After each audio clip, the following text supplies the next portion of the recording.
Self-revelation. First of all, know this. Whatever your background, whatever your experience, you have credibility first and foremost in speaking from your heart. And the greatest mistake that you can make as a speaker is pretending to be someone or know something that is perceived by an audience as fallacious. To thine own self be true, as the bard said. Consider your belief system and how it developed within you. Think of stories of your childhood or your business life or your day-to-day work. Make them simple, understandable, meaningful, and true. Admittedly, these stories may seem boring to you. They are likely to be unimportant and insignificant when you first think of them. But properly selected and told with authenticity, your audience will have just the opposite response. You will be surprised. Personal stories or vignettes told with honesty and enthusiasm can bring more laughter and tears to an audience than all the fabrication from all the speech books in the library. So make a list of these stories and jot down the feelings each expresses, along with a specific point you can make by telling of the story. Try to collect 15 to 20 stories, preferably ones you told your kids, your church group, or your pals on the golf course. Match feelings and stories. Now for the tricky part. Try to take on the soul of your audience in your mind and match that feeling with one of your personal vignettes. Does the connection make sense?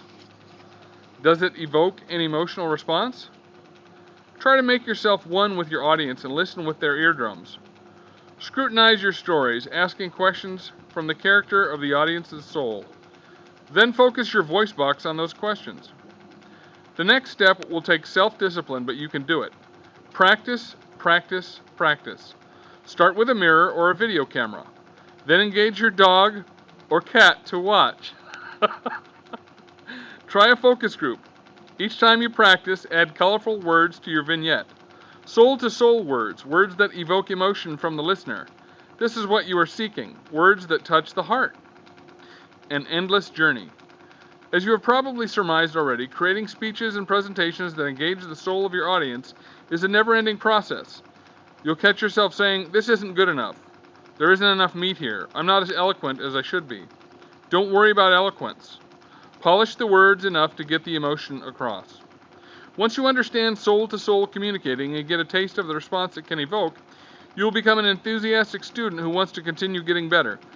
You'll think of new ways to adapt your stories. You'll develop an ear and a feeling for what will move audiences. You will have begun the endless journey toward becoming a very good speaker. And it is a journey you will come to enjoy. Other chapters in this book will give you great ideas on the specifics of speech making. Learn them well, but never forget that effective communication begins and ends with the soul-to-soul transfer of emotion between speaker and audience. Have a great trip!